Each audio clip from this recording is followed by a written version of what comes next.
Nossa primeira página de hoje tem um assunto muito sério a ser tratado aqui pelo nosso programa, não é? A Marcinha, Léo, Felipe vão comentar. A gente vai direto para o Rio de Janeiro com o Alessandro Lobianco, que tem informações ainda mais aprofundadas desse caso que a gente focaliza agora, porque, gente, é mais um caso de pessoas famosas na mira de assassinos em potencial, de criminosos em potencial. Dessa vez, não apenas uma pessoa, mas duas, uma dupla famosa sertaneja que o público ama de paixão, duas mulheres lindas, muito talentosas e que um homem achou que, sabe, tem que ter um acerto de contas com elas em relação ao passado, com fatos que elas nem nunca tomaram conhecimento na vida, e a coisa passou de ameaças, né, pequenas para uma coisa muito constante, e ele acabou preso porque foi denunciado. Quando, né,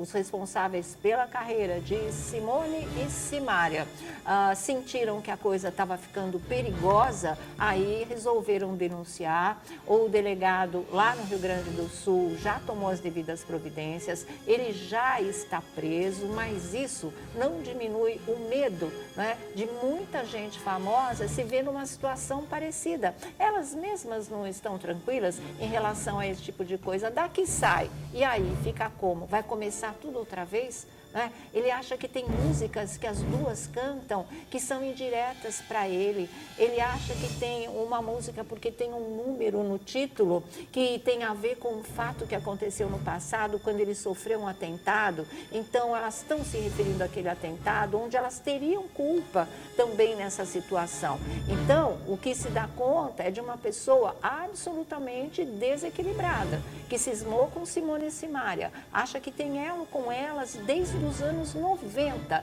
e agora ele quer um acerto de contas. Agora ele fala realmente, né, que alguma coisa ele vai fazer. Então, a partir desse momento, as providências começaram a ser tomadas. E o caso é muito mais sério até do que as informações que a gente tem para vocês, mas isso o Alessandro Lobianco, que teve uma nova conversa com o delegado, né, tem essas informações que fazem com que essa situação seja tratada com o máximo de cuidado, que seja prisão preventiva mesmo, porque ele é um risco para essas duas, a segurança delas, a vida delas, com toda certeza. A gente não quer ver um caso na Hickman 2, Deus nos livre, não é? Porque é uma coisa que não sai da cabeça de ninguém, uma triste lembrança, uma trágica lembrança. Então, que as medidas sejam tomadas efetivamente. Eu vou direto para o Rio de Janeiro, o Alessandro Lobianco já está a postos e tem mais o que contar para a gente em relação a esse assunto. Diga, Lobianco, boa tarde. Boa tarde, Sônia, Felipe, Léo, Marcinha, boa tarde a todos. Sônia, vou começar falando desse assunto, ressaltando uma observação que você faz aí ao longo de tanto tempo, que é a segurança dos artistas, né? E eu começo com uma observação. Dessa vez, o artista denunciou e levou para a polícia e a polícia agiu porque o ameaçador se mostrou demais. Mas nos casos em que o ameaçador não se mostra, os artistas dependem única e exclusivamente de uma segurança que você sempre chama atenção aqui, que é aquela segurança de palco, né? Sim. Então, é bom a gente começar com essa observação. Agora, o que aconteceu, Sônia? Uma história fantástica, mirabolante, e que o delegado já adiantou pra gente que tudo indica que esse rapaz tem sérios distúrbios mentais. Parece. Por quê, Sônia? Inicialmente se ventilou ali a informação que seria um fã da cantora, né? Especificamente da Simária, da dupla Simária e Simone, e que, de acordo com a polícia de Novo Hamburgo, foi preso ontem a 40 quilômetros de Porto Alegre, né? Sim. Na cidade ali de Novo Hamburgo. Esse rapaz, Sônia, ele de fato confessou que planejava matar a Simária num show que seria feito... Confessou, num show que seria feito no dia 14 de dezembro, no Beira-Rio, em Porto Alegre. Mas as primeiras informações que se ventilava é que seria por um motivo fútil, que a cantora simplesmente não responderia as mensagens desse rapaz nas redes sociais, né?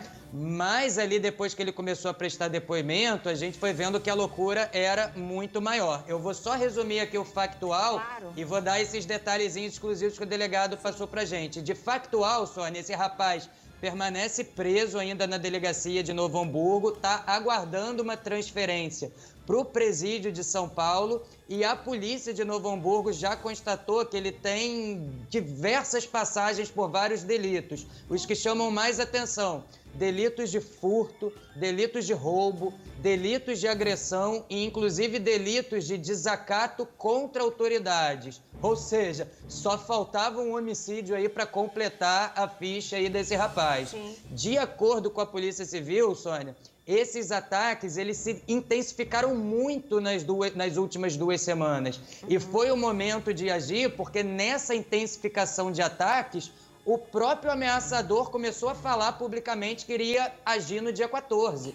Então foi identificado, bom, ele está dizendo que vai agir no dia 14 em Porto Alegre. Vamos ver a localização, porque tudo indica pelas páginas e redes sociais que ele participa que ele é de Novo Hamburgo, que ele está bem próximo. Então a polícia começa a iniciar ali um trabalho de inteligência com base em identificação e localização em equipamentos e chega até a residência ontem desse rapaz. De imediato foram colocados ali os prints, as conversas para esse rapaz e ele não fez objeção. Já confessou tudo. É um rapaz de 46 anos de idade e o que diz agora é o Alexandre Ferreira Quintão, que é o delegado da 3ª Delegacia de Polícia de Novo Hamburgo, que foi o responsável por efetivar a prisão dele no bairro de Boa Saúde, numa hora ali que ele se encontrava em casa com a esposa e 2 filhos. Você vê que loucura, o rapaz tinha uma família ainda, filhos pequenos e não ponderou nada disso. De acordo com o delegado, com Alexandre Ferreira, Sônia, realmente o rapaz tem fortes indícios de distúrbios mentais, porque ele disse num depoimento, como você adiantou, e o delegado ressalta que isso ele diz de forma desconexa, mas diz que teria sido vítima de um atentado cometido pela família da dupla no ano de 1996, em Mato Grosso do Sul, quando os 3 ainda seriam crianças. De acordo com esse depoimento dado aí diretamente para o delegado, ele não explica o motivo, ele não consegue explicar, apesar de várias perguntas, qual seria o motivo desse atentado, mas ele diz que há 2 anos, ou seja, há 2 anos que ele ameaçava a dupla, ele começou a endereçar não só mensagens, mas vídeos cobrando uma ajuda na vida dele da dupla em face do que ele teria passado aí com elas no ano de 1996. O delegado falou que a primeira coisa foi checar, porque ele diz que em 96 ele sofreu esse atentado a tiros, foi hospitalizado, foi preso por isso e desde então ele busca a história. Mas não houve nenhum registro de atentado envolvendo o nome desse rapaz no ano de 96 e nenhum outro ano no estado do Mato Grosso, principalmente em Campo Grande, que é onde ele fala. É delírio. Não existe nem registro de internações, Sônia, desse rapaz com registro de ocorrência balística, não existe nada. Mas ele diz que nos últimos 2 anos resolveu intensificar, querer saber o que aconteceu com a história dele. O delegado chegou a passar para a gente, Sônia, um vídeo que eu fiz a transcrição aqui, que foi um dos últimos vídeos que ele mandou para a dupla. Ele diz assim, um dos últimos vídeos: eu só queria fazer uma pergunta para vocês. Como é que vocês se sentem depois que eu passei para sobreviver depois que eu saí do hospital? E não tem registro nesse hospital. Como é que vocês se sentem? Vocês acham que eu mereço ainda ser humilhado por vocês duas? Vocês sabem de tudo que eu passei e parece que vão me humilhar sempre. Não vão parar nunca de me humilhar. Eu sempre respeitei vocês duas. Nunca faltei com respeito com nenhuma. Foi ou não foi sua família que tentou me matar? Foi, né? Por quê? Agora, o delegado diz, Sônia, que eu até anotei aqui, que ao mesmo tempo ele troca essas mensagens de ameaça com mensagens de elogio, sim, com mensagens de perdão. Então, como essas mensagens foram levadas a conhecimento da produção da dupla e reportado à polícia, isso chamou muita atenção do Juizado Criminal de Santana da Parnaíba, aí da Grande São Paulo, que foi o responsável por expedir o mandado de prisão embasado em crimes de ameaça e injúria. Agora, certo, a injúria já era observada há muito tempo, né? Ao longo desses 2 anos, e a produção da dupla estava vendo onde isso vai dar. Então, o que a gente pode dizer é que foi mesmo a ameaça que só começou a se intensificar nas últimas semanas que embasou mesmo essa expedição desse mandado de prisão. O delegado diz, Sônia, ainda que no depoimento ele diz que várias músicas ao longo do início da carreira da dupla até hoje foram inspiradas nele, que a dupla faz músicas inspiradas nele. Ele diz também, num desses vídeos em que ele mescla elogios e tal, ele diz o seguinte: olha, estão perdoadas, mas eu realmente preciso saber, não me ignore se tentaram me matar por causa da Simária. Então, é o seguinte, Sônia, como eu falei, o delegado pede para ressaltar que nenhuma ocorrência envolvendo esse rapaz foi identificada, certo, nem ocorrências em hospitais, nada. E aí vamos ler agora o que diz, Sônia, a assessoria de imprensa da dupla, tá? Abre aspas. A Social Music e a Audio Mix, escritórios responsáveis pelo gerenciamento de carreira da dupla Simone e Simária, comunicam que, por decorrência de reiterados e graves ataques sofridos pelas artistas em suas respectivas redes sociais e no exclusivo objetivo de preservação da integridade física das cantoras e seus familiares, levou a questão ao conhecimento das autoridades públicas para os devidos fins e providências. Tomando conhecimento dos recentes acontecimentos policiais, por total confiança nas instituições públicas e restrita obediência de segredo de justiça do processo judicial, reserva-se quanto aos detalhes, aguardando o decorrer de sua tramitação. Que o respeito, a alegria e o carinho, marca da dupla Simone e Simária, para com seu público, fãs e admiradores de seu trabalho se sobreponham, fazendo desse fato rapidamente esquecível. Então, a dica e a deixa que eles dão aqui é que, como esse rapaz está preso preventivamente, já está previsto uma audiência aí, e eles já adiantam que até essa audiência, como isso judicialmente está correndo em segredo de justiça, eles não vão se manifestar. Então, como você disse, Sônia, uma prisão preventiva extremamente importante. E fica aquele ressalto que eu fiz no início do programa e que você sempre fala aqui, sempre ressalta também, Sônia. Dessa vez, houve um adiantamento ali que o pessoal conseguiu presumir e impedir. Sim. Agora, se é uma pessoa que está agindo em silêncio até o final, é a questão e a segurança do palco que você tanto insiste, Sônia. Vamos reforçar isso. Exatamente.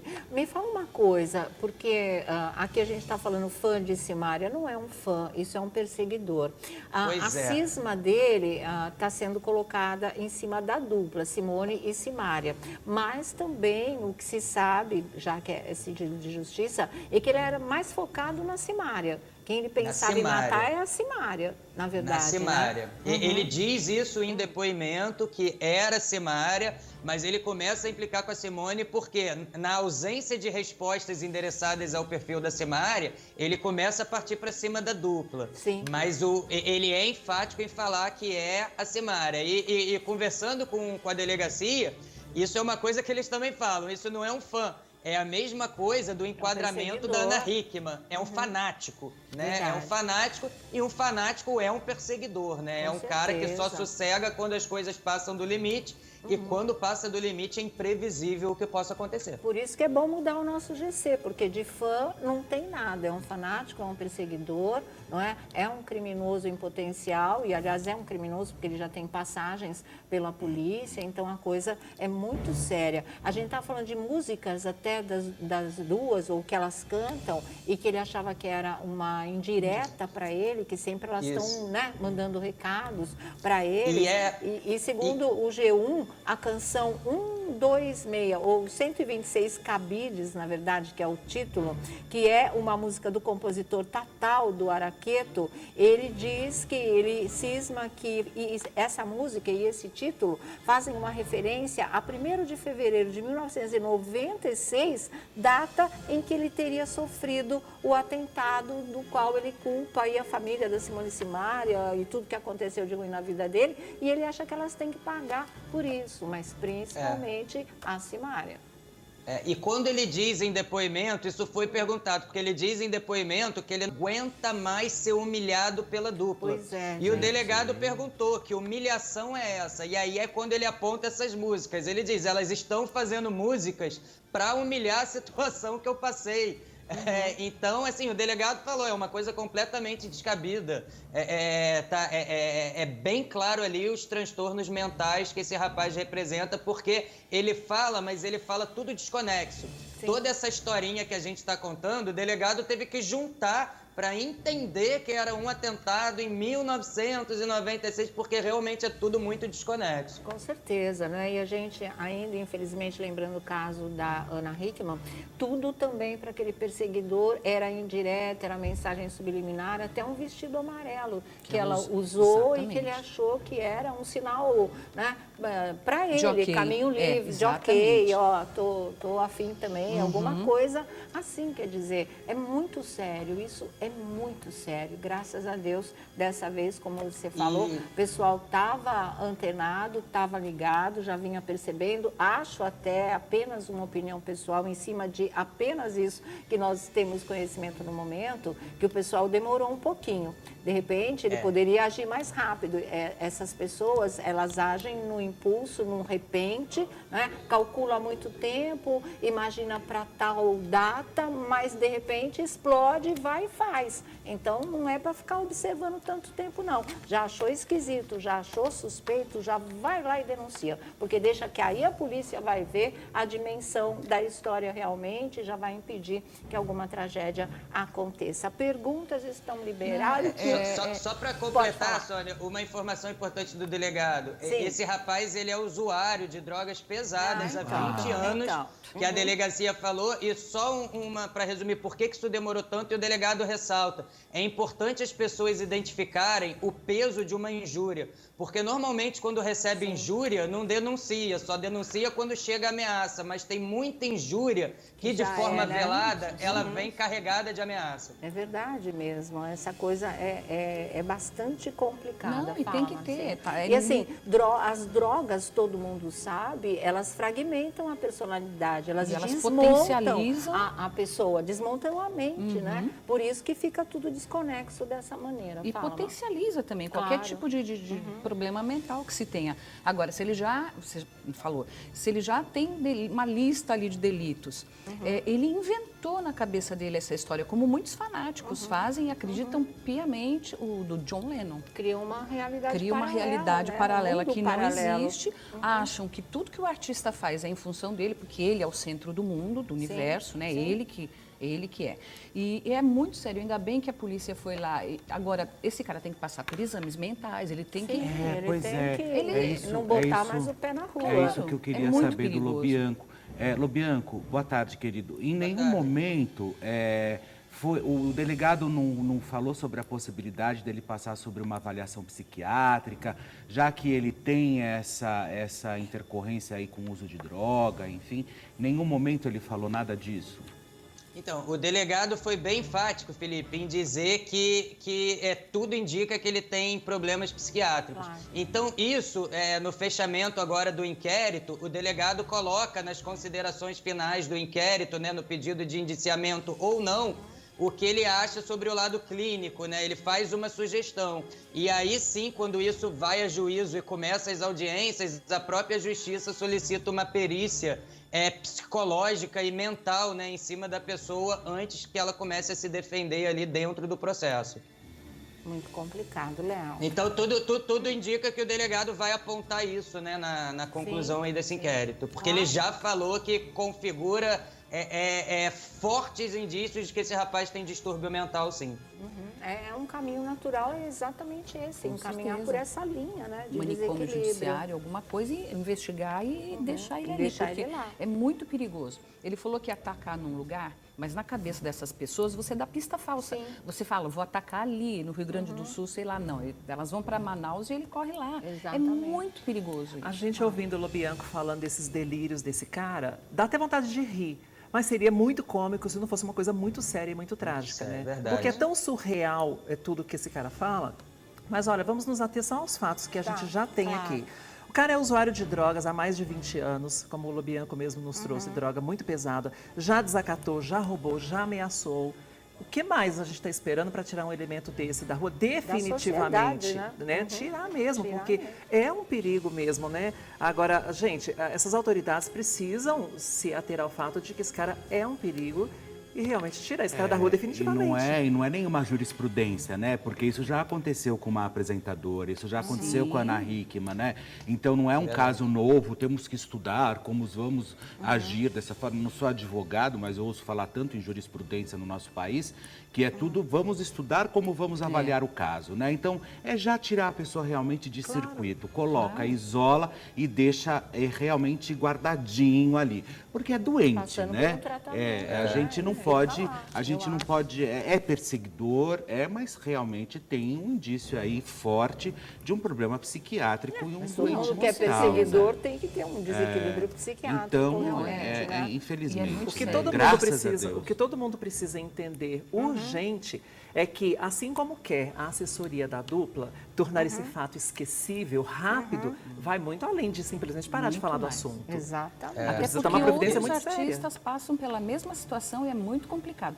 Eu, na redação, recebo, olha, tranquilo, há uns 10 anos, eu não vou falar o nome da dupla, não são ameaças, mas é uma coisa tão doentia, cartas, quase todo mês. Eu pego o envelope, eu já sei, e aí pede para mandar pessoa, muito. Né? Tem mais de 10 anos, isso é um terror.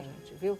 Bom, redes sociais, eu sei que você volta, que tem mais umas 3 ou 4 bombas aí que o Lobianco vai dar hoje aqui no nosso programa. Só uma observaçãozinha rápida que a Léo falou, Sônia, sobre tirar essa pessoa da sociedade. Muita gente acha, tem problema mental, distúrbio mental, então tá perdoado. Eu quero só lembrar que o fato de uma pessoa ter um distúrbio mental requer que ela seja tirada também para uma internação, se for o caso. E a gente relembra o caso do padre Marcelo, que aquela moça sofria de extremos distúrbios mentais e isso não impediu que ela burlasse a segurança, subisse no palco e atentasse contra o padre. Então, tendo ou não problema mental, isso que a Léo falou é muito importante. Minhas redes sociais é o Twitter AlessandroLB e o Alessandro Lobianco no Instagram, tudo junto. Obrigado, gente.